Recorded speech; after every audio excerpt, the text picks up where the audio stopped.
Hi, this is Joe again with another review. I know it's been a while since I've done a movie review, but because I've been extremely busy, so I haven't had the time to do it.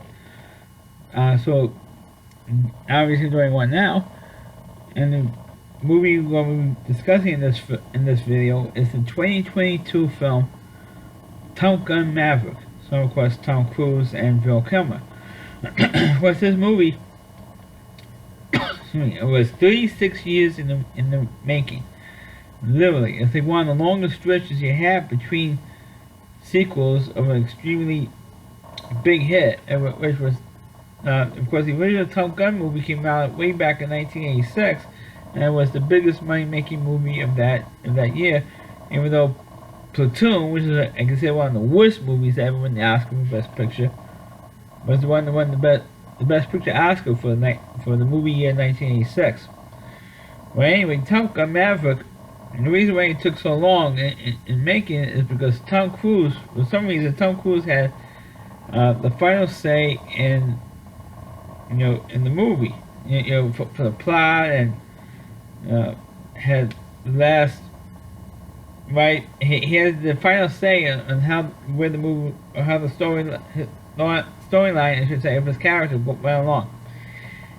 And of course, and it shows. Believe me, it shows. Because, and I'm not saying that Top Gun Maverick was a horrible movie. I'm not gonna go that far. It's just that it was very. I felt it was very disappointing. I felt it was like something missing.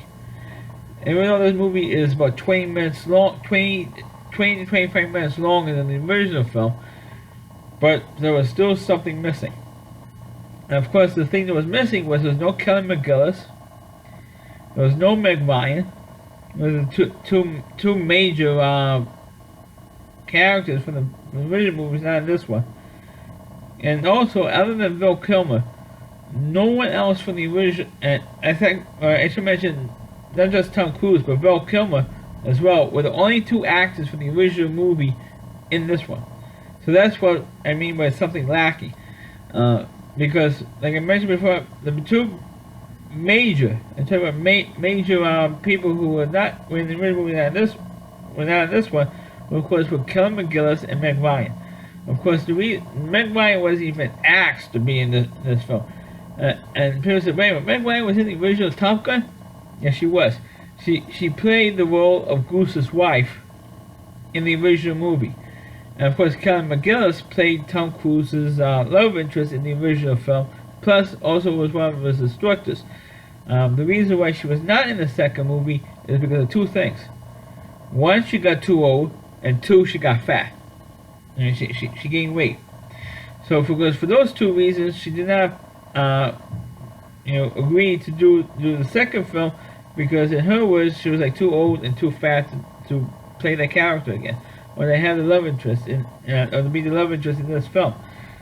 So what they did is they brought in Jennifer Connelly, who played a character that was referenced to in the original film.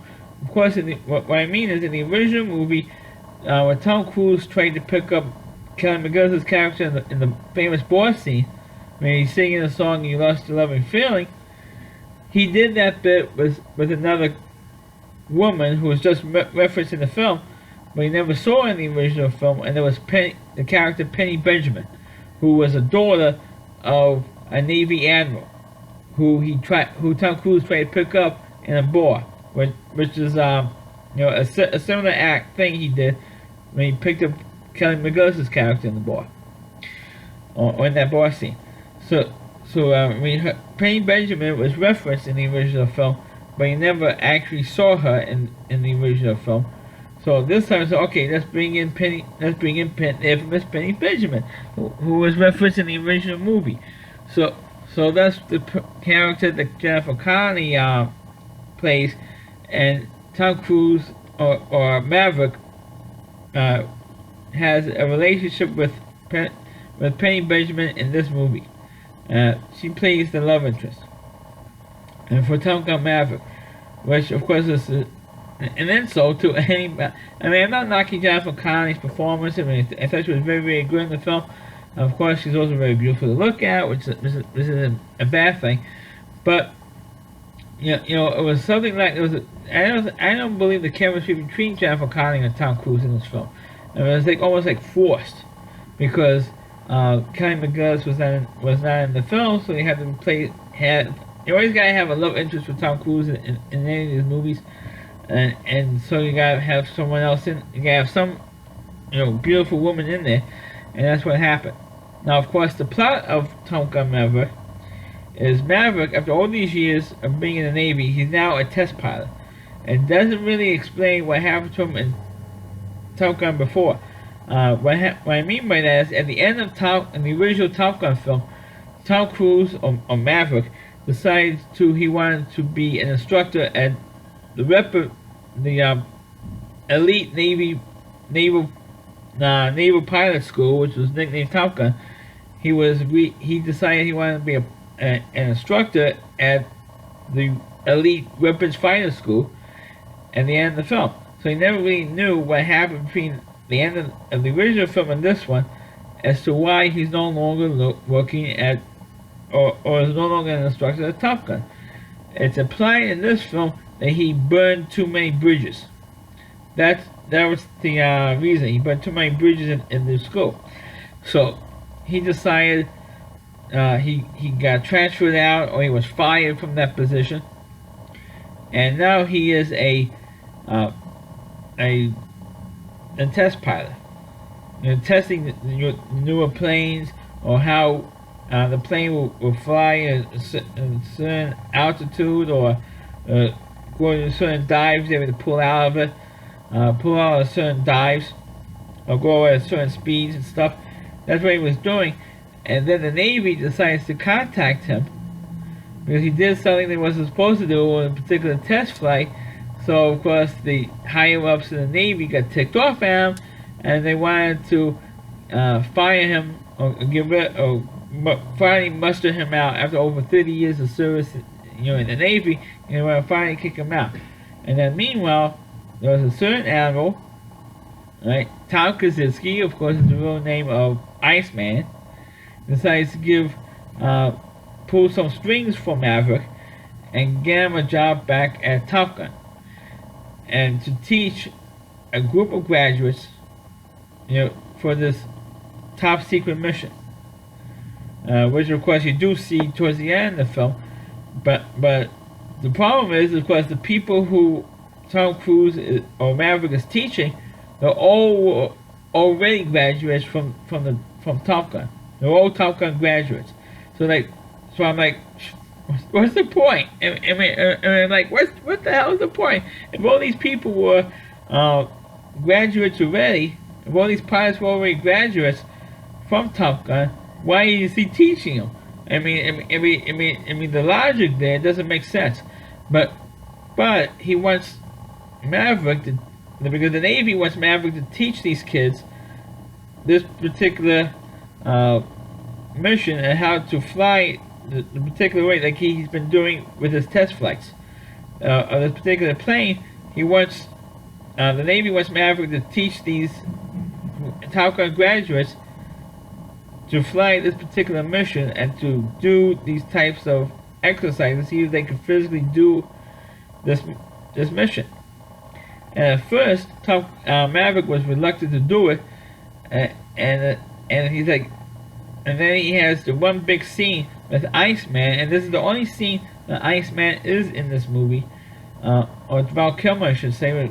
There's the only scene, and he is, in reality, he is in ill health right now, and so he could barely talk in this film. He in reality, he has a lot of health issues.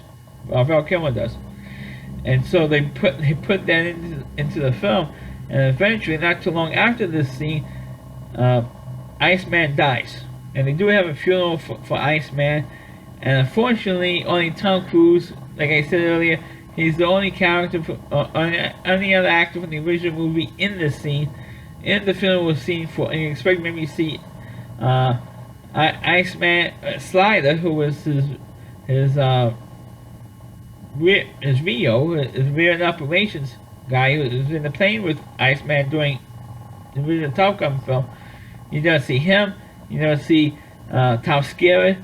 But also in the original film, he's still around. And so is Michael Ironside, who was in the two commanding officers of the top two commanding officers of the Top Gun school in the original film. They were not in this movie for the funeral. And he didn't have Merlin. He didn't have or the Tim Roberts character, because Tim Roberts was also in the original Top Gun movie. He was not in this film either. So that's why I felt was lacking in this film. You know, those characters. I mean, if you're doing a sequel, wait, how come now these other actors came back to do this movie? I think it's maybe because it's so long. It took such a long time to get the sequel made, and so all these other actors became established and did other projects, and they got older and everything else. So that's why they weren't. I guess that's the reason why they weren't in it. Because it took so long for this movie to get made, the sequel to get made. And I mean, I can understand that part of it, but not to bring it back for Iceman's funeral, at least for that one scene. I thought it was ridiculous. Even in the Cobra Kai TV series, you know, for the Karate Kid, at least they bringing back actors who was in the original, at some point in the three films, the original film trilogy. At least they brought some of the characters back. I don't know why they couldn't bring the characters back in this movie. I mean, that's what was lacking, in my opinion. But you know, it's said that one of the characters, you know, he had an actual, at least he had an actual funeral scene for Iceman. That was what was missing in the original movie, is they didn't have a funeral for Goose. You know, for Goose. And of course, there's one of the other subplots in this movie is that one of the pilots that Maverick is training does have to be Goose's son. The call sign was Rooster. That was his call sign was Rooster. Keep up with the bird theme there in that family. And of course, the subplot with that is that Tom Cruise at first does not want to train Goose's son, because he was afraid of the same thing would happen to Goose's son that happened to Goose. You know what happened? He felt responsible for Goose's death. He still does, like 36 years later. Maverick still feels responsible for Goose's death, and he made a promise to Goose's wife, who, like I said earlier, was played by Meg Ryan, not to approve, I should say, the son to go into the Navy or go into be a Navy pilot.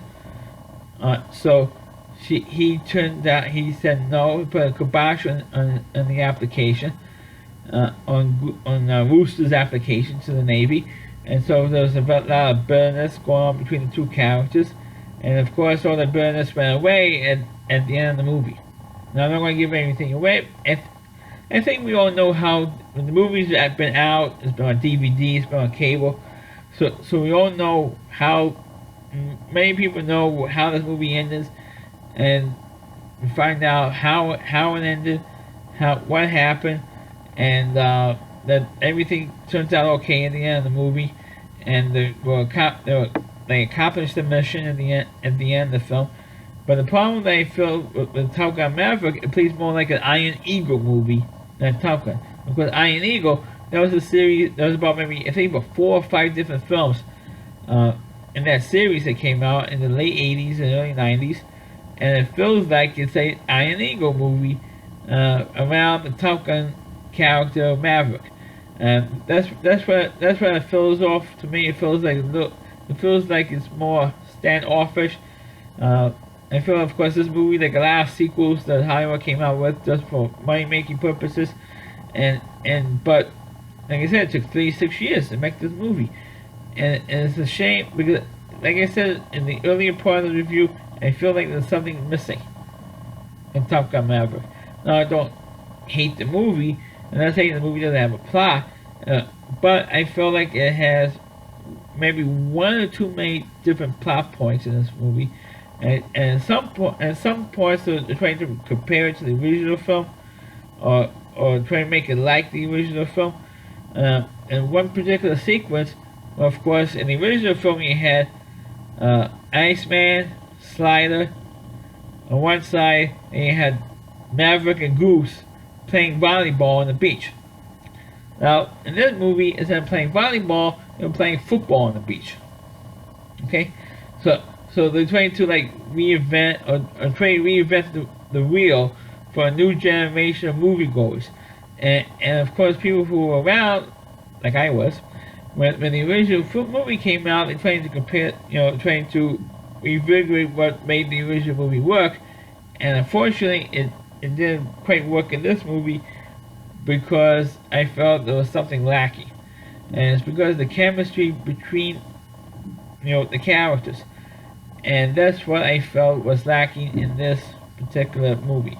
The lack of chemistry, I think everything seemed to be forced in a way, and of course to me the highlight of the movie was the scene between Iceman and Maverick, and then of course the funeral scene where they killed off Iceman.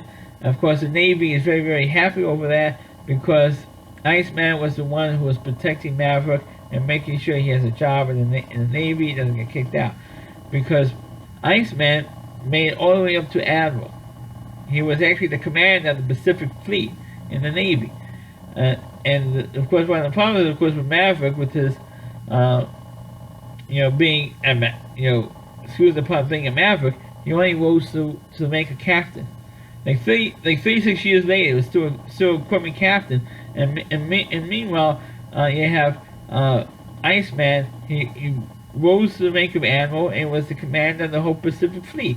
I mean, come on, what the hell? I mean, he was the one who saved people's lives all over, saved everybody's lives all over the place.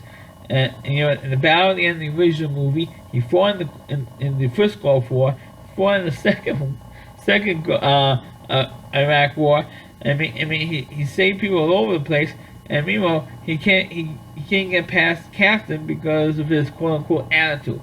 I mean, it's just ridiculous, and in my opinion, it's just really, trying to continue to push that attitude that Maverick had, even though you could tell he's a little bit the Maverick is older, he's maybe matured a little bit over the 36 years, because Tom Cruise was only about maybe 23, 24 years old in the original Top Gun movie. So now he's like almost 60 years old now, Tom Cruise, and so to see, he's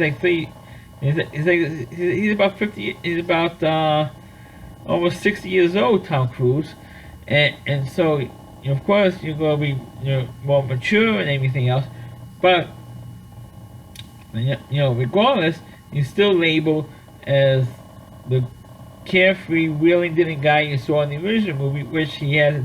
He's like a totally different take of the character, of the Maverick character in this movie than the original film, because it's still like a wheeling, who gives guy in the first film. In this movie, he takes a totally different take on it, but it's a little bit different take. But I think it's a little bit. I think Tom Cruise gave a little bit better performance in this film than the original, because he doesn't have that cocky, attitude that he had in the first movie. But regardless, like I said earlier, there's something missing in Top Gun Maverick. I'm not saying it was not a bad film. It's just that there was something missing in this film compared to the original one. The original one, it seemed like everything worked. The plot worked.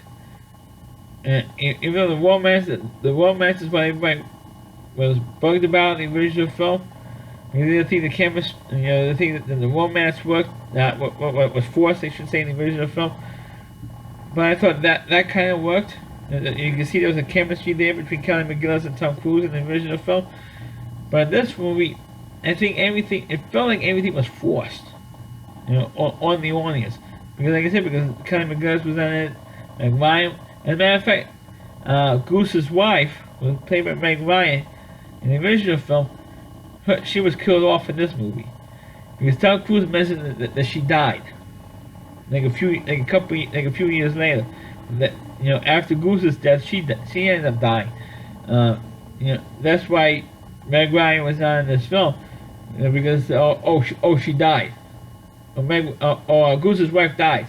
Cal. I think the character's name was Cal. She died. She died a few years, like a few years later, and that's why she was not in the movie. And because it was something that was not publicized when the movie came out. It's just that the only thing that was publicized was that Kelly McGillis and Meg Ryan were not in the movie. That was publicized, but the reason of the storyline why she's not in the movie, they made an excuse. Oh, she died. I mean, come on, and they had no explanation as to why Kelly McGillis was not in this movie. They had no explanation at all. They didn't have an explanation as to why she was not in the movie.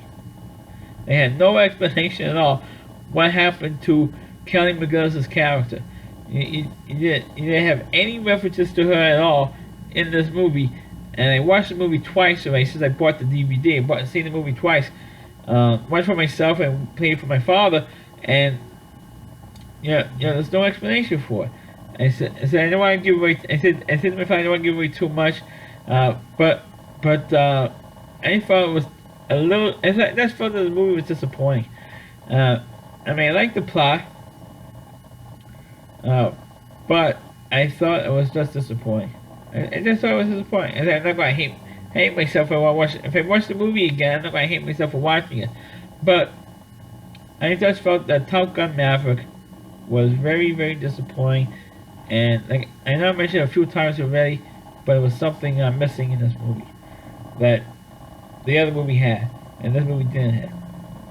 And I should mention there's only one actor from the original movie. He actually did pass away, and I should mention this before I show off stop the video. And that's Clarence Gilliard Jr., who played the character named co-sign was Sundown. He was the guy who was in the back seat of the plane with Maverick after Goose had died, and in his first simulation after Goose died, and he was the character that said, "Hey, we couldn't handle it, man. Hey, we couldn't handle it, man." That guy. And Tom Cruise grabs him and says, "Hey, I finally want a goddamn good and me. You got that?" That was the black actor who Tom Cruise friends grabs and friends. I finally want goddamn good and ready. The actor Clarence Gilliard Jr. recently passed away. I think he passed away like just before this movie came out, or just afterwards. And it's sad that he's the only actor that I know of who was in the original movie who has since passed away. I forgot what he died of. I think he died of some congestive heart issue or cancer. It's either a heart issue or cancer or something. Is what he died of. But to me, he'll always be known as Conrad from the Maverick television series. People remember him more from being in Die Hard, being the only villain in Die Hard not to get killed by Bruce Willis, which is true. He was the only villain not to get killed in the original Die Hard, and he was in Walker, Texas Ranger. Those are only two roles that people brought up when he passed away. But people forgot he was on for years on the television show Matlock. He actually left Matlock to be on Walker, Texas Ranger, because he was a regular on that show. But I know I'm getting off topic. But like I said, he was the only actor from the original film who has since passed away in reality. Well, that Anthony Edwards' character, who was not going to come back because he was killed off and his character died in the original movie. But he's not going to be there, even though you saw pictures of Goose in the throughout the film and flashbacks of what happened to Goose in the first movie. So, was it kind of like the 2010, what happened in the first movie to this one? But that's the only, other than Goose's death, that's the only thing that they carried over from the last movie to this one. And I felt they should have put more into what happened to Maverick as to why he was let go of Top Gun in the first place. They didn't really explain it very well, and that's why I felt that was disappointing. I mean, they could have done the whole. After 36 years of waiting for this movie, they could have done a better job explaining as to why Maverick was let go of Top Gun, or say he was about to retire and have him do one more training mission before he officially retires from the Navy, from Maverick anyway. That would make more sense. You know, one last mission before he retires from the military. That would make more sense than the plot that we eventually got in this movie. So that's my review of the movie Top Gun Maverick. Please click on the video, please rate it, please subscribe to my channel, and please forward this video onto your Facebook pages. And you can check out all my reviews on my YouTube channel at rallyc.com. That's all WDY. C.com. That's our homepage for Rally Reviewer, Christine Moore, and please check out all his videos on his website. Thanks for watching, and catch you next time.